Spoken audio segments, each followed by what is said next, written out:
All right, the lockdown didn't come with a press conference. It didn't come with a prepared statement released through official channels at a time calculated to minimize the damage window before the weekend news cycle absorbed it and moved on. It didn't come with a spokesperson standing at a podium with a unified message that had been cleared through communications leadership and legal. Counsel and the political advisors whose job is to ensure that whatever gets said publicly doesn't create new exposure while trying to close the exposure that already exists. It came the way total institutional lockdowns always come when the people ordering them have run out of better options. Quietly. Completely. With a specific kind of operational silence that practitioners who have spent careers inside high-stakes political environments recognize immediately as something categorically different from strategic message discipline. Message discipline is a choice. Total lockdown is a response. And the difference between those two things, the difference between choosing silence and being driven to it, is the difference that tells you exactly how badly something has gone wrong inside the operation that just stopped talking. The Bondi Shockwave hit the Trump team's internal architecture with a force that the public framing of what happened this week has been systematically underestimating. Not because the coverage has been inaccurate about the surface facts. The surface facts are reported. They're in the public record. They've been processed through the standard cycle of political response and counter-response and dueling characterizations that the current media environment produces for every institutional development of this type. But the surface facts are not the crisis. The surface facts are the visible portion of a structural failure that runs considerably deeper than anything the public narrative around this week's shockwave has been willing to document in full. I've been inside the operational reality of what's happening. What the total lockdown actually represents, what drove the decision to go silent across the specific channels that went silent, at the specific moment they went silent, in the specific way they went silent, is the story that nobody covering this week's emergency has told completely. Here's that story. The Bondi Shockwave didn't originate this week. That's the first thing the public framing gets wrong, and it gets it wrong in a way that matters, because understanding where the shockwave actually originated is the only way to understand why the Trump team's response to it looks the way it does, and why total lockdown was the specific operational decision the political operation landed on, when the options were being evaluated. The structural conditions that produced this week's visible crisis were being built across a period of months inside the institutional relationship between the political leadership at the Justice Department and the operational infrastructure that the political leadership depends on to actually execute direction. That infrastructure is not a monolith. It is not a unified entity that receives direction from above and transmits compliance downward through predictable channels. It is a complex, layered, historically self-aware organism that has absorbed political leadership from multiple administrations across multiple decades and developed, through that experience, a set of institutional reflexes that activate when the pressure from above reaches specific thresholds. Those reflexes activated. The activation is what produced the shockwave. And the shockwave is what produced the lockdown. But the sequence matters, because the sequence is what tells you not just what happened, but why it became the kind of institutional emergency that drives a political operation of this sophistication and this experience into total silence, rather than the aggressive counter-messaging that every prior crisis in this orbit has generated. The Trump political operation does not go quiet. Its entire strategic identity is built around the principle that silence is surrender, and that every institutional attack requires a louder, more aggressive public response than the attack itself generated. The decision to abandon that principle this week, to lock down instead of counterpunch, is the most significant signal in the entire crisis architecture. It tells you exactly how severe the internal assessment of what has happened actually is. The shockwave has three distinct structural components, and the public treatment of this crisis has been running them together in a way that obscures what each one individually means and what all three of them together represent. The first component is the documentary exposure. This is the component with the most immediate operational consequences and the tightest timeline, which is why it's been driving the emergency level response inside the political operation since the moment the internal assessment of its scope was completed. The specific documentary exposure involves communications records, not summaries of communications records, not characterizations of communications records derived from secondhand sourcing, but the actual records themselves that exist in institutional repositories that oversight mechanisms are now positioned to access through channels that the political operations legal architecture has limited ability to interrupt. What those records contain is not a single damaging communication that a skilled legal team can isolate, contextualize, and argue into interpretive ambiguity in front of a committee or a court. What they contain is a sequence. A documented sequence of institutional decision-making that runs across multiple months, involves multiple participants at multiple levels of the institutional hierarchy, and produces, when read as a continuous record rather than as isolated moments, a picture of the operational relationship between political direction and professional response that the political operation did not intend to create and cannot now retroactively alter. Sequences are what destroy political operations. Individual documents survive. Individual emails survive. Individual moments of institutional tension survive through the standard mechanisms of contextual argument and alternative interpretation. Sequences don't survive those mechanisms. Sequences speak for themselves in a way that makes the contextual argument feel like what it is, a downstream attempt to manage the meaning of something that has already established its meaning through its own internal architecture. The political operations legal team has read the sequence. That reading is what produced the lockdown order. The second component is the personnel dimension. And this is the component that the public framing of this crisis has been treating with the most visible discomfort. Not because it's the most technically complex, but because it involves individuals whose institutional standing, professional histories, and documented records of conduct inside the current department create a specific kind of accountability exposure that is difficult to manage through the normal mechanisms of political crisis response. They are people inside the Bondi Justice Department whose continued institutional presence represents both an operational problem for the political leadership and a structural obstacle to the containment strategy that the lockdown is designed to protect.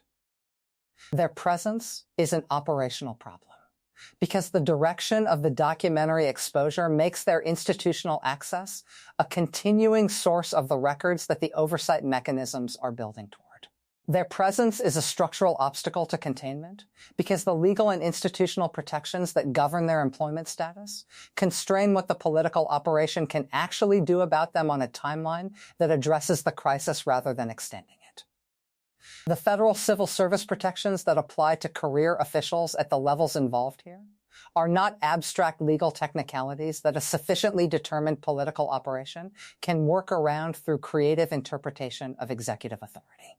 They are real constraints with real enforcement mechanisms and real institutional constituencies, including congressional constituencies that have demonstrated in prior administrations the willingness to use legislative leverage against executive branch personnel actions that cross specific lines.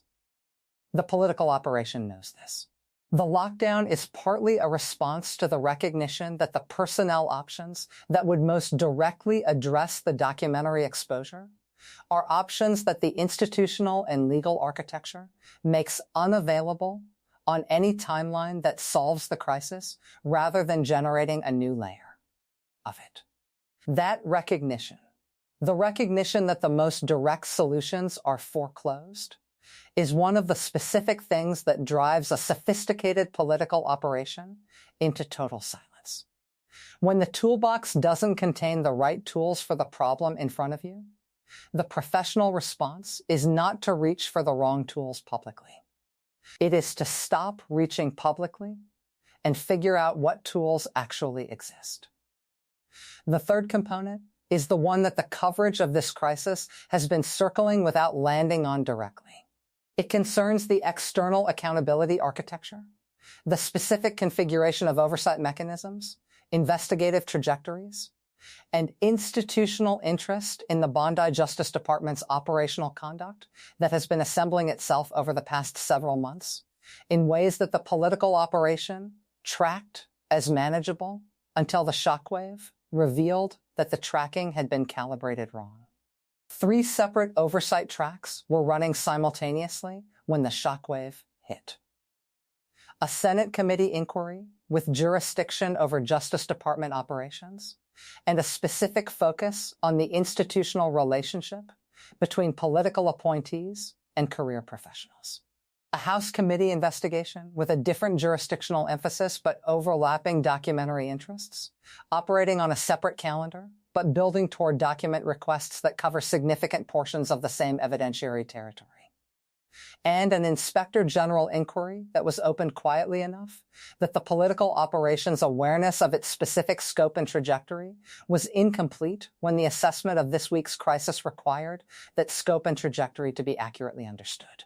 3 simultaneous oversight tracks aimed at the same institutional target, operating on overlapping timelines, building toward documentary evidence that exists in the same institutional repositories. That configuration is not a political attack, that a communications operation can characterize as partisan interference and neutralize through aggressive public response. That configuration is what federal accountability infrastructure looks like when multiple mechanisms detect the same institutional problem from different angles simultaneously. The detection from multiple angles simultaneously is what makes the current configuration categorically different from the politically motivated oversight inquiries that the Trump operation has successfully managed through aggressive counter-messaging in prior episodes. You can characterize a single committee inquiry as a partisan operation. You can credibly argue that a single investigative track represents political motivation rather than genuine institutional concern. You cannot maintain that characterization across 3 simultaneous tracks operating under 3 separate institutional mandates, with 3 separate sets of sourcing and 3 separate evidentiary theories that happen to be converging on the same documentary record. The convergence is its own argument, and the convergence is what the total lockdown is trying to buy time to respond to. 5 voices with genuine technical standing on what the Bondi Shockwave means operationally and where the total lockdown strategy leads. Not political commentary, not partisan analysis. Operational and institutional assessment from practitioners whose professional experience puts them inside the specific dynamics this crisis is running through. A former senior official in Republican administrations with specific experience managing Justice Department relationships at the political career interface. What I'm watching this week is an operation responding to a failure of institutional intelligence. The political team had an understanding of where the institutional tensions inside the department were and what they were likely to produce on what timeline. The shockwave revealed that understanding was wrong in specific ways at specific levels. When you discover that your institutional intelligence was miscalibrated at the level this week's crisis revealed, the professional response is to stop operating on the basis of the miscalibrated picture and take the time to develop an accurate one before making decisions. That's what the lockdown is. It's not strategic silence. It's the operational pause that precedes a complete reassessment of what you actually know versus what you thought you knew. A federal criminal defense attorney with extensive experience representing executive branch officials in oversight and accountability proceedings. The documentary exposure here has a specific legal dimension that the public framing of the crisis isn't capturing. When communications records show a sequence of institutional decision making across multiple participants and multiple months, the legal exposure isn't limited to the most senior person in the sequence. It distributes across every participant whose documented conduct in the sequence raises questions about the standards that govern their professional decisions. That distribution is what makes the lockdown necessary. You can't calibrate a legal defensive architecture for distributed exposure while the people exposed are still talking publicly in ways that add to the documentary record. The lockdown is the prerequisite for the legal work that has to happen before any substantive public response is possible. A Senate oversight veteran who spent 2 decades on the staff of a Senate Judiciary Committee and has watched the specific dynamic that the current Bondi inquiry is generating develop in prior administrations. The thing about simultaneous multi-track oversight that political operations consistently underestimate is the information sharing dynamic. 3 committees are not just 3 separate inquiries. They are 3 institutional networks with established relationships with overlapping source communities, all of whom are now aware that their information has multiple institutional homes that are interested in receiving it. That awareness changes the information sharing calculus for every source in proximity to the documentary record the inquiries are building toward. It accelerates the flow. And accelerated flow toward multiple simultaneous institutional destinations is not a problem you solve by crafting a better public counter-narrative. It is a problem whose timeline you no longer control. A crisis communications professional whose practice has specialized in executive branch institutional crises for over 2 decades, representing clients in both parties. Total lockdown is the right call in one specific circumstance. That circumstance is when your operational team's assessment is that anything said publicly before the legal and strategic architecture is rebuilt creates more exposure than the silence itself does. That's a high threshold.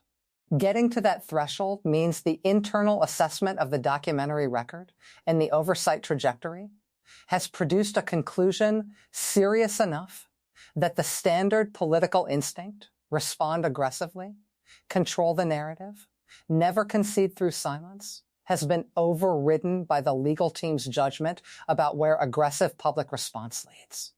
When legal judgment overrides political instinct inside an operation that has spent years building its identity around aggressive public response, the severity of what the legal team has assessed is the most important thing happening. A former Inspector General official with direct experience managing inquiries of the type that the current 3-track oversight configuration represents. The IG inquiry is the piece of the current configuration that the political operation should be most focused on and is probably least accurately informed about. Inspector General investigations move on institutional timelines that are not responsive to political calendars.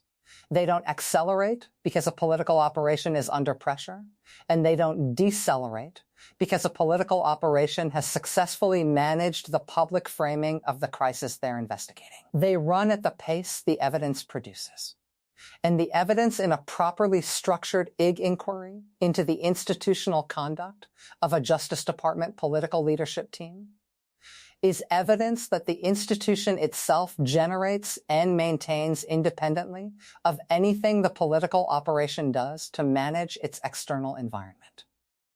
The lockdown doesn't reach inside the institution. The documents that the institution generates don't stop generating because the political leadership has stopped talking publicly.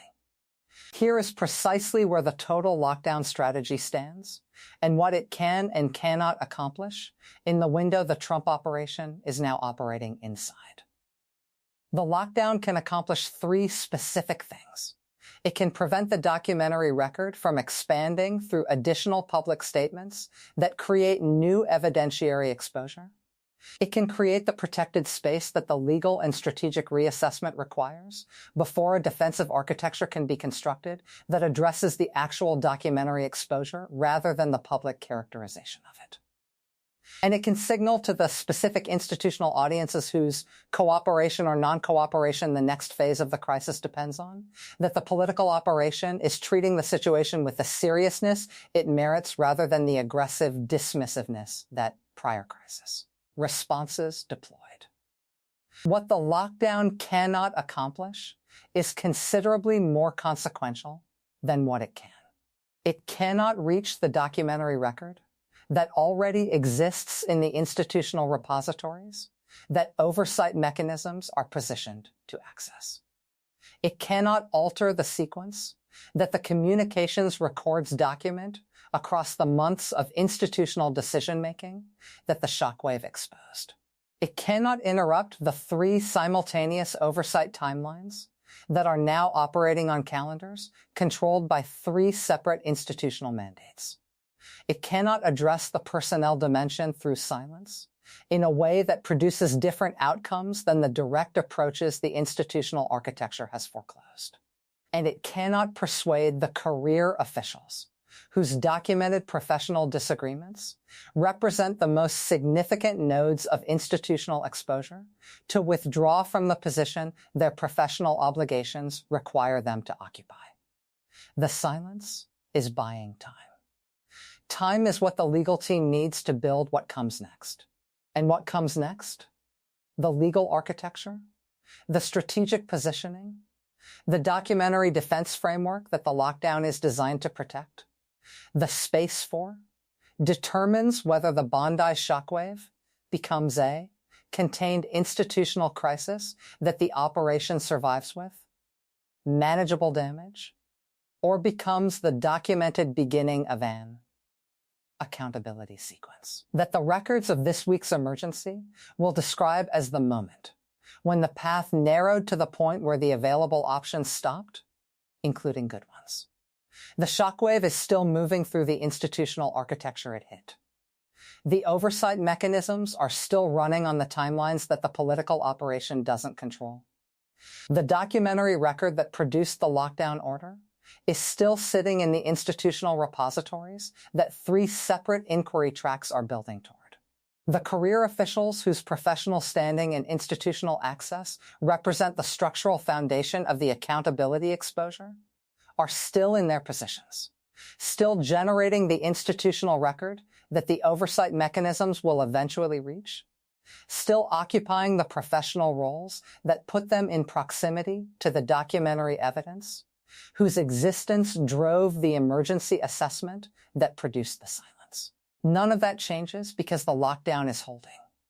None of that responds to the operational pause in the way that operational pauses are designed to produce responses. The institutional infrastructure of the Justice Department runs on its own timeline, under its own operational logic, generating its own documentary record, regardless of what the political operation surrounding its leadership is doing or not doing in the public environment. The total lockdown bought the Trump team the time they needed to understand what they're actually dealing with.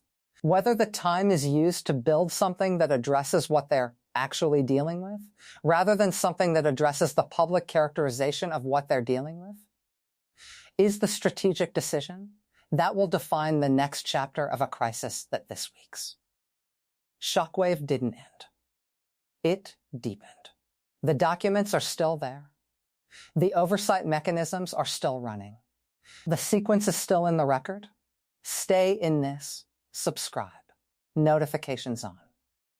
Because the moment the lockdown lifts and the operation starts talking, again is the moment that tells you whether the silence produced a strategy that engages the actual documentary record or a performance designed for the audience that will never read the institutional files, that the shockwave cracked open. The silence is holding for now.